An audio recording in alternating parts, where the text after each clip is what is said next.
The question has to do with going a little more in this idea of the past being finished as a concept and as a way of thinking in a language. Okay? Well, like I said, the Hawaiian language only has a past and future markers. And it tells you whether something has been done or not. You have to understand also, and when you start getting into the culture and finding out what the thinking was like in the old days, in our Western way, and mostly modern way of looking at the future, we look ahead to the future. And so we think of it as a place. It's a tendency. And we have to get ready for it because it's out there. We can see where we're going to be. Okay? And that is a very Indo-European language way of looking at the future. The past is a place that we've come from, and the path is still going back to it. And so we feel so strongly influenced because of the nature of our language, influenced by the past and influenced by the future. So much so that when I first went to the university and I read the book and the professor said, "Mr. King, define for me the present moment." And out of the book I quoted, "The present moment is the interface between the past and the future." He said, "Right, Mr. King." Inside, of course, I said, "Wrong, you nut." Okay? All of this is nothing? Come on. So, that was a criticism. I don't do that anymore.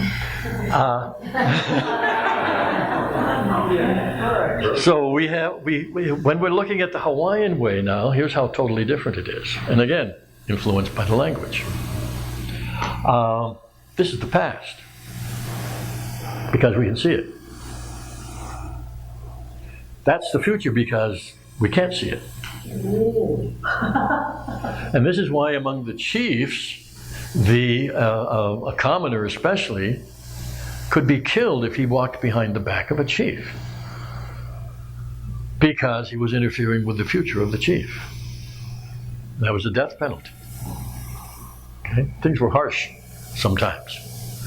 But it came about because of this. So the Hawaiians, as a people in the old days, they did not celebrate anniversaries for anything.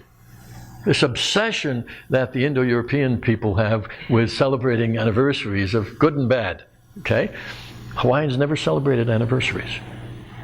They only celebrated one birthday, and that was the first birthday of the eldest child, because the eldest child was very important and had to continue the family traditions and knowledge and things like that. But that's the only birthday, no other birthdays. So I'm telling you, anyone who tells you any date before the arrival of Captain Cook is totally guessing. There's no way to date any events or when anybody was born or anything that happened because of that. Some people try to apply the Western idea to the genealogy, because there's a Western practice that's grown up counting 25 generations. And so they count back in the chance how many generations, and they say, okay, that's when that had to happen. But that's not the purpose of Hawaiian genealogical chants. Right? Genealogical chants are naming the most important ancestors who still exist in the present moment. That's what that's all about. It's not a time factor. They kept no calendars. Okay? You're never, ever going to have any problem like the Mayans. Okay? And so they never made any prophecies that did not have a basis in the present moment. Okay? They just came out of left field someplace. They just didn't do that.